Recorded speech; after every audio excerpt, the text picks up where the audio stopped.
Magic Internet Money explained, "Hey all you cool cats and kittens, John Oliver here, and today we're diving into the wild world of cryptocurrency."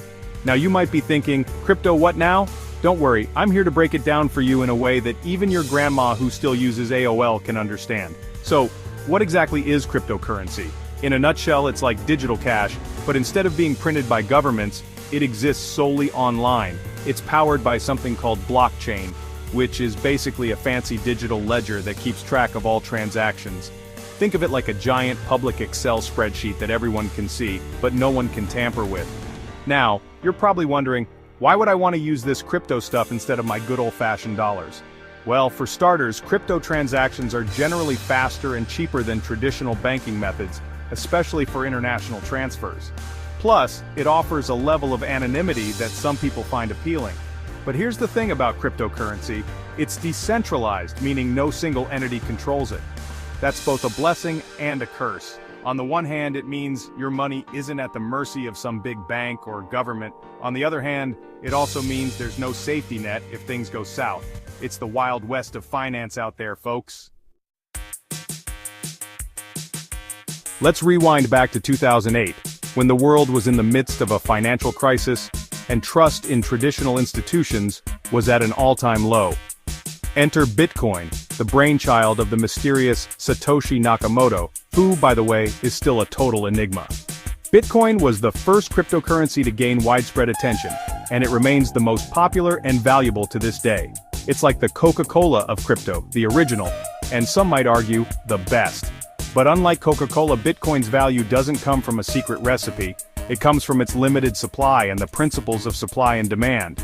You see, there will only ever be 21 million Bitcoins in existence. That's it. No more, no less. And as more people buy into Bitcoin, its value goes up. It's like that rare Beanie Baby you had as a kid, except instead of sitting in your mom's attic, Bitcoin could potentially make you a lot of money, or lose you a lot, but we'll get to that later. Bitcoin's success paved the way for thousands of other cryptocurrencies to emerge, each with its own unique features and quirks. Some, like Ethereum, have gone on to become major players in the crypto space, while others, well, let's just say they've gone the way of the dodo. So, we've covered Bitcoin, the big cheese of the crypto world. But what about all those other digital currencies with weird names like Ethereum, Litecoin, and Ripple? Are they just cheap knockoffs, or do they have something unique to offer? Well, it turns out the crypto world is a diverse place, with each cryptocurrency serving different purposes and boasting its own set of advantages and disadvantages. Think of it like a buffet of digital currencies. You've got your Bitcoin steak, your Ethereum sushi, your Litecoin tacos, you get the idea. Ethereum, for example, is like the Swiss Army knife of crypto. Not only can you use it as a digital currency, but it also allows developers to build decentralized applications, dApps, on its platform. These dApps can range from games to prediction markets to even digital art marketplaces. It's like the Wild West of the internet, but with better graphics.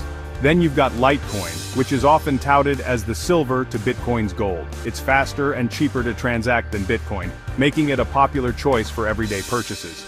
And let's not forget about Ripple, the cryptocurrency darling of the financial world. Ripple is designed for fast and cheap cross-border payments, making it a potential game changer for international money transfers. Alright, so you're ready to dip your toes into the crypto pool and buy some digital gold, eh? Well, before you can start raking in those sweet, sweet Bitcoin profits, or losses, let's be realistic, you'll need to find yourself a cryptocurrency exchange. Think of a crypto exchange like your online stockbroker, but instead of buying shares of Apple or Tesla, you're buying Bitcoin, Ethereum, or maybe even some Dogecoin, because why not? There are tons of different exchanges out there, each with its own fees, features, and security protocols. Some popular options include Coinbase, Binance, and Kraken, but it's important to do your research and choose one that's right for you. When choosing an exchange, you'll want to consider factors like trading fees, security measures, available cryptocurrencies, and user experience. Some exchanges are geared towards beginners, while others are more suited for seasoned traders. It's like choosing a dating app. You want to find one that aligns with your experience level and risk tolerance. Once you've chosen an exchange and created an account, you'll need to verify your identity. This usually involves providing some personal information and uploading a photo of your ID.